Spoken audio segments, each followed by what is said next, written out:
Un violon, c'est un boyau tordu sur lequel on frotte avec des grains.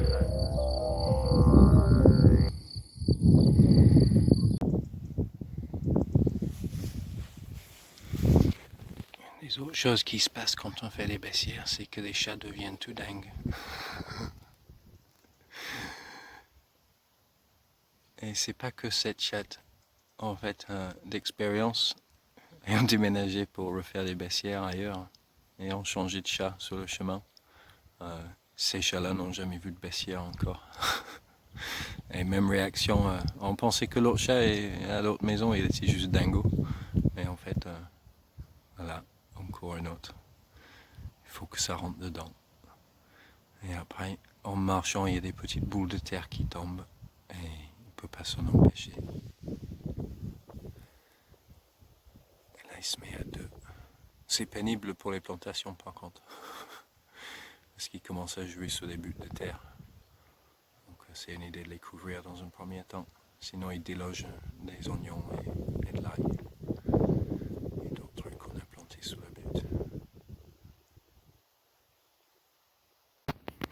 Et voilà, bon, un vrai cours de mise en place de baissière. Donc vous avez vu, on a fait les pommes de terre sur une ligne bien positionnée. Là, on le veut dans le design. Celui-là à 4% de pente. Le plus haut étant là-haut, là, et le plus bas étant ici. Comme ça, je peux éventuellement conduire des eaux excédentaires des bâtiments construits dans la zone 1, ici, qui vont s'infiltrer progressivement vers la source qui est derrière les arbres, là-bas. Je peux aussi capter l'eau de la route dans un avenir proche, capter ce qui coule dans le fossé, peut-être le faire passer dans une petite phytoépuration dans les haies et le ramener ici aussi, filtré pour arriver dans la baissière. Pour que ça nettoie un peu les polluants jetés par les véhicules. Voilà. Donc voilà, la mise en place des pommes de terre, on a fait, vous avez vu. Il y a même une zone ici que j'ai pas encore récoltée, ça commence ouais, là, à côté le chardon, jusqu'ici. Donc il va falloir fouiller un peu. Voilà, il reste encore quelques pommes de terre à la surface et quand on met la fourche dedans, il y en a en dessous aussi. Voilà, ça continue là. Hop. Donc à creuser et à regarder. Et donc en les soulevant, ça aère le sol. Donc ici j'ai effectué la récolte sur toute la ligne au bon moment de l'année jusqu'ici. Ce sol ici a été déjà aéré une fois. On voit qu'il reste très peu de mulch, un tout petit peu de foin.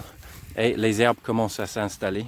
Donc il y a le géranium Robert qui se manifeste ici, voilà, de façon assez régulière. Pas trop un problème, ça s'enlève assez facilement.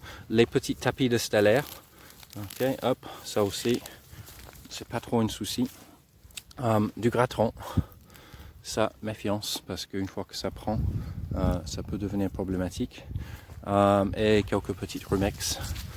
C'est pas le pire des rumex parce qu'ils ont des racines moins pivotantes que celui qui a des feuilles un peu plus larges, le rumex qu'on connaît dans les jardins, qui est plus pénible. Et un peu de graminées sur les bords, le pâture essaie de reconquérir la bande, donc on va aider la bande à se délimiter en faisant la baissière et en faisant tout un autre travail en même temps. Donc on est quand même, donc c'est le 2e novembre, on a déjà fait 1 novembre. On a commencé le projet en juillet, donc on est pile dans les objectifs. Les baissières principaux qui vont nous aider, même que ce soit par tuyau d'arrosage qui amène des trop-pleins jusqu'ici, celui-là très important parce qu'il permet de capter de l'eau et de envoyer vers la source. Et il y en a 2 autres en haut du potager aussi qui sont très importants qu'on va faire aussi dans le même temps. Ici, on voit...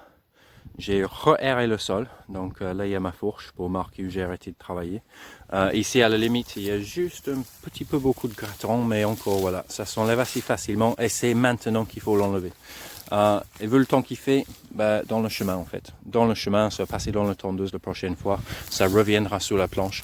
Si on le remet dans la zone de culture, ça va juste s'enraciner et ça va nous poser des problèmes. Donc voilà le sol après son 2e aération. On commence à voir quelque chose de très intéressant. Désherbage très grossier, tu vois, quelques bouts par-ci, par-là, mais pas psycho-rigide. Puis après, ramener la matière organique, donc tout le mulch, ramener vraiment sur le côté bas, ici. Ok, donc on va partir d'ici, il y a une ligne de matière organique mise de côté. Après ici, un premier coup de pelle, juste à l'horizontale. Voilà, comme ça, pour vider un peu le terre du surface. Voilà, pardon, difficile à filmer et travailler en même temps. Voilà, et après, des coups de bêche, et c'est pour ça qu'il faut ce genre de bêche sportive, parce qu'il y a un geste qu'on ne peut pas faire avec une bêche normale, et ça c'est de couper verticalement, hop, voilà. Ok, vous imaginez, quand j'ai mes deux mains libres, ça va très vite, ça coupe le bordure, ici, voilà, et après, de nouveau, un coup de pelle, ok, le pelle étant plus arrondi, et rentre dans le terre meuble plus facilement pour vider. Ça nous définit la largeur de notre baissière. Ok. Et après, un dernier coup de bêche, juste pour bien racler le fond à plat. Et on voit que nous avons cette petite tranchée qui fait un bêche par une bêche. Ok. C'est pas dans toutes les régions qu'il faudra que ce soit la même taille, mais c'est le plus petit. Okay. On ne va jamais être plus petit que ça, sinon pas d'intérêt, ça se bouge trop vite. Et ça va être facile à revider quand il se remplit de matière organique chaque année. Du coup, on a créé une butte, voilà, de terre plutôt vivante, même si on a inversé un tout petit peu, c'est pas bien grave. On va maintenant retirer la matière organique de devant et couvrir le but. On va façonner le but un tout petit peu et je vais planter de l'ail et des arbres. Voilà. Et après, ma première baissière sera à moitié finie. Il restera à remplir l'espace entre les arbres avec les vivaces au fur et à mesure que je les récupère ou que je les produise. Et en attendant, ça va être des légumes. Voilà. C'est bien parti.